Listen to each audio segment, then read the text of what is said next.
دہر، دہر سے مراد ہے زمانہ، اور زمانہ ایسا زمانہ، زمانے کی انہوں نے 3 اقسام بیان کی ہیں. کتنی جی؟ 3 اقسام: ماضی، حال، مستقبل. تو اسی بات کو آگے امام فخر الدین رازی علیہ رحمہ ارشاد فرماتے ہیں کہ والعصر سے مراد ہے وقت عصر. فرماتے ہیں کہ عصر کی نماز کا جو وقت ہے اللہ تعالیٰ اس کی قسم اٹھا رہا ہے. اور پھر فرماتے ہیں کہ غور کرو کہ عصر کے وقت دن ختم ہو رہا ہوتا ہے اور رات شروع ہونے والی ہوتی ہے. تو امام فخر الدین رازی رحمۃ اللہ علیہ ارشاد فرماتے ہیں کہ انسان زمانے کے عروج اور زوال کو دیکھ سمجھ جس طرح دن ختم ہو جاتا ہے عصر کے وقت تھوڑی دیر کے بعد اور رات شروع ہو جاتی ہے، اے انسان ذرا غور تو کر، تیری زندگی کا دن بھی ختم ہونے والا ہے،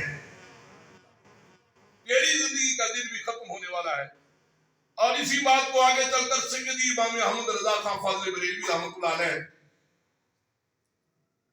عشق مصطفیٰ کے بہتر امام العاشقین راحت العاشقین حضرت امام احمد رضا خان فاضل بریلوی رحمۃ اللہ علیہ سے کسی نے پوچھا کہ حضور عصر کے متعلق فرمائیں. تو امام احمد رضا خان فاضل بریلوی رحمۃ اللہ علیہ یہ جملہ سن کر تڑپ اٹھے، رو اٹھے، میرے نبی کی محبت اور عشق میں رو اٹھے. عرض کیا حضور رونے کی وجہ؟ فرمایا سنو، آدم دنیا میں آئے ان کا زمانہ بھی تھا، شیش آئے ان کا زمانہ بھی تھا، پیارے نوح آئے ان کا زمانہ بھی تھا، پیارے ابراہیم آئے ان کا زمانہ بھی تھا، پیارے اسماعیل آئے ان کا زمانہ بھی تھا، جناب داؤد علیہ السلام آئے ان کا زمانہ بھی تھا، حضرت موسیٰ کلیم آئے ان کا زمانہ بھی تھا، حضرت یعقوب نبی آئے ان کا زمانہ بھی تھا، حضرت یوسف نبی آئے ان کا زمانہ بھی تھا، حضرت عیسیٰ آئے ان کا زمانہ بھی تھا. یہاں رب قسم اٹھا رہا ہے والعصر کہہ کر، اے محبوب میرے مجھے تیرے زمانے کی قسم ہے، سبحان اللہ، اے محبوب مجھے تیرے زمانے کی قسم ہے. تو پھر امام احمد رضا خان فاضل بریلوی رحمۃ اللہ علیہ ارشاد فرماتے ہیں کہ انسان تیری زندگی مختصر ہے، جس طرح دن صبح طلوع ہوتا ہے اور عصر کے بعد ختم ہو جاتا ہے اور پھر رات شروع ہونے والی ہوتی ہے. تو سیدنا حضرت جابر رضی اللہ عنہ ابن ماجہ شریف میں حدیث موجود ہے، میں زبانی پڑھوں گا حدیث، تو جو سماعت کریں گے جی آپ غور سے ذرا بولیں ذرا سبحان اللہ. حضرت جابر رضی اللہ عنہ فرماتے ہیں، جابر رضی اللہ تعالی عنہ قال قال رسول اللہ صلی اللہ علیہ وسلم اذا ادخل المیت القبر او مسلت له الشمس عند غروبها فيجلس عینیہ قال ادعونی قل الصلاۃ. فرمایا جب بندہ فوت ہو جاتا ہے اس کو گھر والے غسل دے کر اور اٹھا کر قبرستان میں لے جاتے ہیں، نماز جنازہ ادا ہو جاتی ہے، منو ڈھیر مٹی کے نیچے اس کو دفن کر دیا جاتا ہے. تو پھر گھر والے تو پلٹ کے آ جاتے ہیں، قبر میں جب فرشتے آتے ہیں نا، او مسلت لہ الشمس عند غروبها، وہ بندہ لیٹا ہوا ہوتا ہے، فرشتے آ کر کہتے ہیں اٹھ کھڑا ہو، اٹھ کھڑا ہو، اٹھ کھڑا ہو، ہمیں ذرا کچھ سوالوں کی جواب تو دے.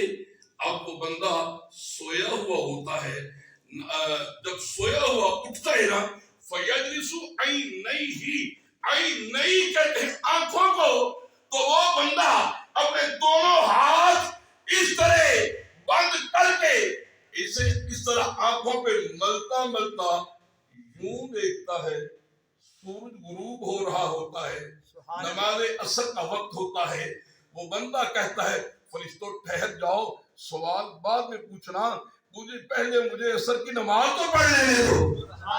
اب بولے گا تو وہی جو نماز پڑھنے کا عادی ہوگا۔ ہاں، بندہ کہتا ہے فرشتوں ذرا ٹھہرو، مجھے عصر کی نماز تو پڑھ لینے دو۔ حضرات، اب یہ الفاظ وہ بندہ کہے گا جس کو دنیا میں نماز پڑھنے کی عادت ہوگی۔ اور پھر یہ جو ہمارے بزرگ تھے چودھری اسلم صاحب، میں دیکھا ہے ان کے قریب رہ کے نماز کے پابند تھے، نماز کے پابند تھے، اور ان کے بیٹے بھی ماشاءاللہ نماز کے پابند ہیں۔ ابھی کچھ دن پہلے چودھری فیصل صاحب میرے گھر تشریف لے کے گئے اس سلسلے میں، میرے بھائی ملک محمود صاحب بھی ساتھ تھے۔ میں نے ان سے پوچھا کہ والد گرامی کا کیا حال ہے؟ کہنے لگے طبیعت ناساز ہے۔ میں نے کہا اگر ان سے ملنا ہو تو پھر آپ بھائیوں میں سے کون گھر میں ہوگا؟ کہنے لگے جی ہم بھائیوں نے اپنی ڈیوٹیاں تقسیم کی ہوئی ہیں، ہم میں سے ایک نہ ایک ضرور گھر میں موجود ہوتا ہے والد محترم کی خدمت کے لیے۔ ابھی علامہ صاحب فرما رہے تھے، ہم افسوس کی بات یہ ہے جب ماں باپ دنیا سے چلے جاتے ہیں تو پھر ان کی فضیلت بیان ہوتی ہے۔ اے میرے دوست، بات اس بات پہ غور کر، مزہ اس بات پہ ہے کہ جب یہ سفید داڑھیوں والے، سفید بالوں والے یہ بزرگ گھر میں موجود ہو تو پھر ان کا احترام کیا جائے۔ نماز کے پابند تھے، میرے والد گرامی نماز کے بہت پابند تھے، عرصہ دراز تک انہوں نے دین کی خدمت بھی کی ہے۔ تو میں نے اپنی زندگی میں اپنے والد گرامی کی تہجد کی نماز کی قضا ہوتے نہیں دیکھی۔ ہاں، یہ میں چونکہ بیٹوں کہہ رہا ہوں، میرا بات سننے کا مقصد یہ ہے جب ان کو فالج کا عارضہ لاحق ہوا تو اس حالت میں، بیماری کی حالت میں نماز جب رہ جاتی تھی، اٹھ نہیں سکتے تھے، تو پھر وہ رویا کرتے تھے اذان سن کے۔ میں نے پوچھا ابا جی کیا بات ہے؟ اشارہ کر کے کہنے لگے نماز قضا ہو گئی۔ مجھے بھی دکھ ہوتا تھا۔ میں مدینہ شریف گیا سن 16 میں، مدینہ شریف سے میں نے ایک کتاب خریدی، وہ میری لائبریری میں آج بھی موجود ہے۔ کتاب کا نام ہے فرشتوں کے حالات۔ اس کتاب میں نے پڑھا جب بندہ نمازی ہو، ذکر و اذکار کرنے والا ہو، صوم و صلات کا پابند ہو، تو وہ بیمار ہو جائے، بیماری کی حالت میں اس کی نماز رہ جائے،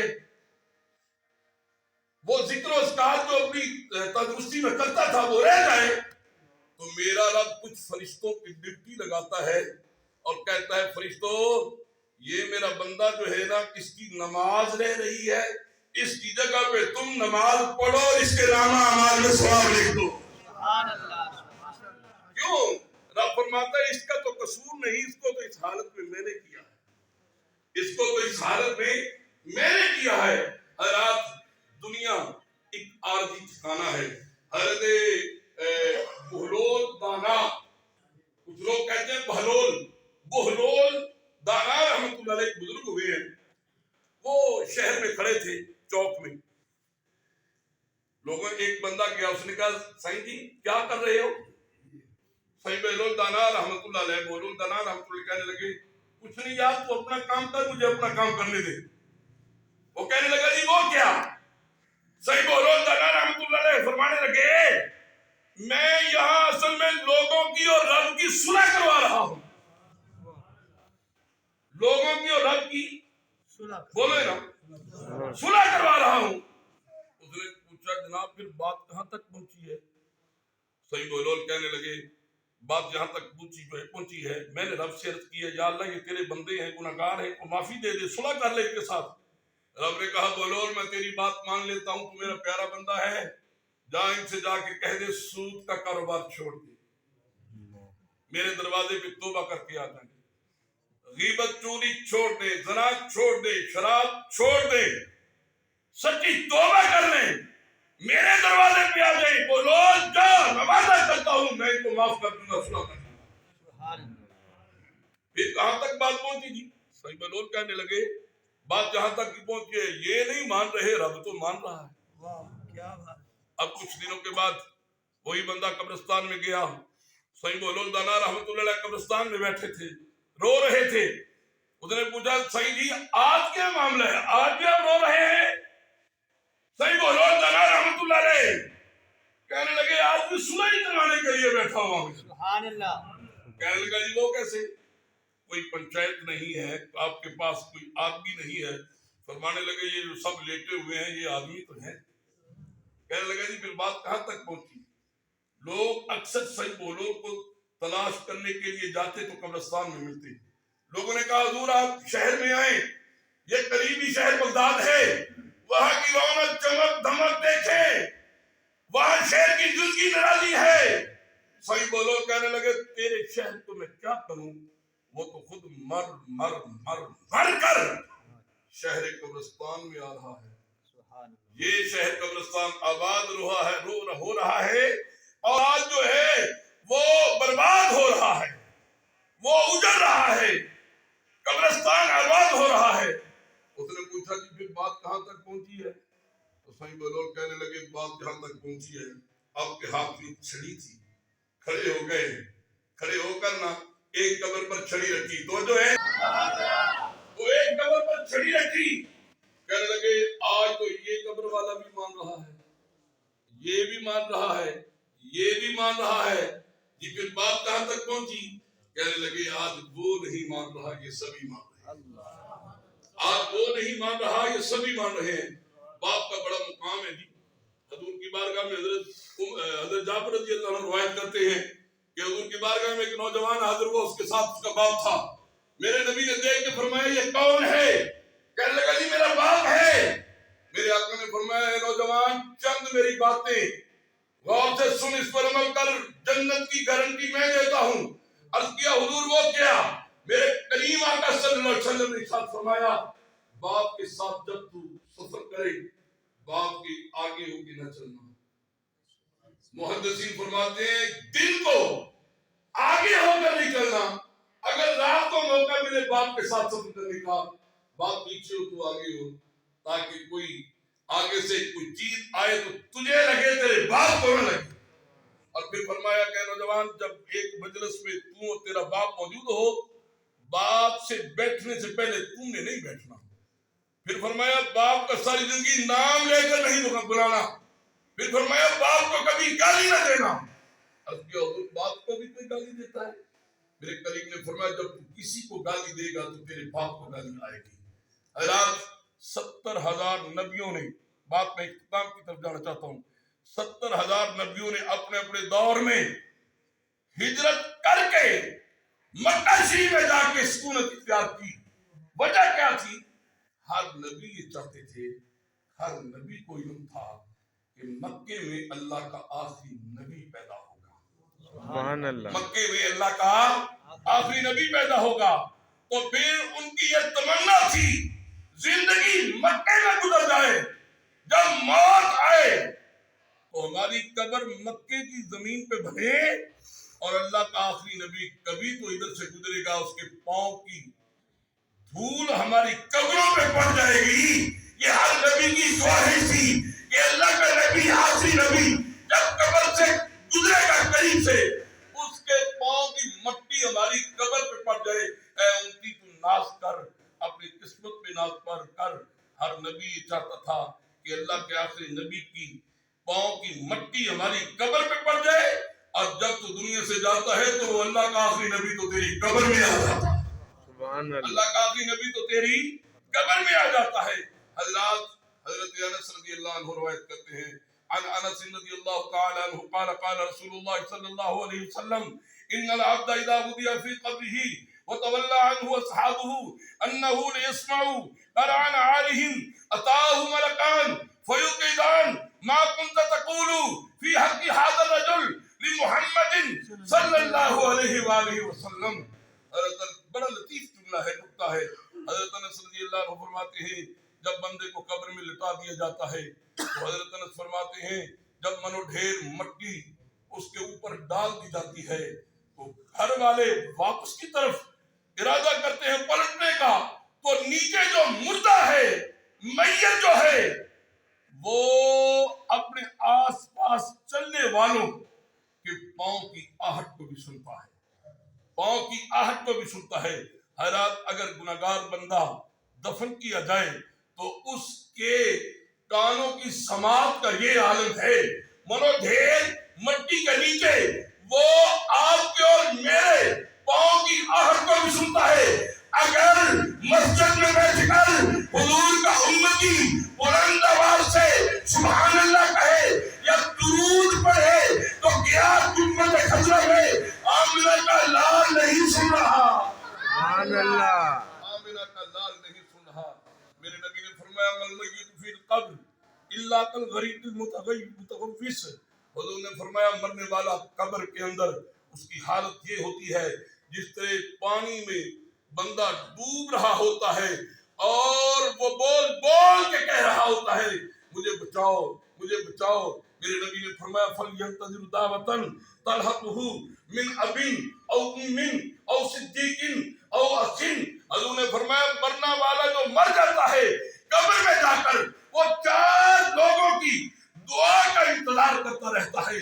کریم کی بارگاہ میں عرض کیا سنا وہ کون سے 4 لوگ؟ حضور نے فرمایا مرنے والا ایک تو اپنے باپ کی دعا کا انتظار کرتا رہتا ہے، دوسرا اپنی ماں کی دعا کا انتظار کرتا رہتا ہے، تیسرا اپنے بھائی کی دعا کا انتظار کرتا رہتا ہے، اور چوتھا وہ اپنے قریبی یار جگری دوست کی دعا کا انتظار کرتا رہتا ہے۔ حضرات مرنے والا تو چلا جاتا ہے، حضور نے فرمایا کہ امتی امتی مرحومہ، حضور نے فرمایا میری امت جو ہے یہ رحم کی گئی ہے۔ صحابہ نے کہا یا رسول اللہ وہ کیسے؟ میرے نبی نے فرمایا جب میرا امتی دنیا سے جائے گا تو قبر کے اندر جب دفن کیا جائے گا ایک گناہوں کا بوجھ، گناہوں کا پہاڑ اپنے ساتھ لے کر قبر میں جائے گا۔ پھر میرے آقا نے فرمایا وَتَدْخُلُوا مِن قُبُورِهَا وَلَا ذُنُوبَ عَلَيْهَا، میرے کریم نے فرمایا جب قیامت کے دن قبر سے اٹھے گا تو پھر کیا ہوگا؟ حضور نے فرمایا اس کی جسم پہ کوئی گناہ نہیں ہوگا، وہ پاک صاف شفاف ہوگا۔ تو صحابہ نے کیا یا رسول اللہ قبر کے اندر نہ نماز نہ روزہ نہ حج نہ زکوٰۃ نہ صدقہ خیرات، تو پھر وہ گناہوں کا بوجھ کس طرح ختم ہو گیا؟ تو میرے کریم نے فرمایا وہ اس طرح جب مرنے والا مر جاتا ہے تو پھر اس کے پچھلے اولاد جو ہے اس کے رشتہ دار اس کے اعزاء قارب جب اکٹھے بیٹھ کر اس کے لیے ہاتھ اٹھا کر دعا کرتے ہیں، میرا رب فرماتا ہے فرشتوں اب میں مرنے والے کے گناہوں کی طرف دیکھوں یا اتنے جو ہاتھ اٹھے ہیں ان ہاتھوں کی طرف دیکھوں؟ جب اولاد کہتی ہے ربنا اغفر لی ولوالدی وللمؤمنین یوم یقوم الحساب، اے اللہ میرے والدین کو بخش دے۔ اللہ فرماتا ہے الم نجعل الارض مہادا والجبال اوتادا وخلقناکم ازواجا وجعلنا نومکم سباتا وجعلنا اللیل لباسا وجعلنا النہار معاشا وبنینا فوقکم سبعا شدادا وجعلنا سراجا وہاجا وانزلنا من المعصرات ماء ثجاجا۔ اے انسان کبھی غور تو کر، یہ زمین کا بچھونا میں نے تیرے لیے بنایا، یہ آسمان کا ستون میں نے تیرے لیے بنایا، یہ لیل و نہار تیرے لیے، یہ سردی کا موسم تیرے لیے، یہ گرمی کا موسم تیرے لیے، یہ پھل یہ پھول یہ سبزیاں یہ دن رات یہ لیل و نہار یہ دنیا جہاں کی رنگینیاں یہ سب کچھ میں نے تیرے لیے بنایا ہے، اور تجھے میں نے اپنی یاد کے لیے بنایا۔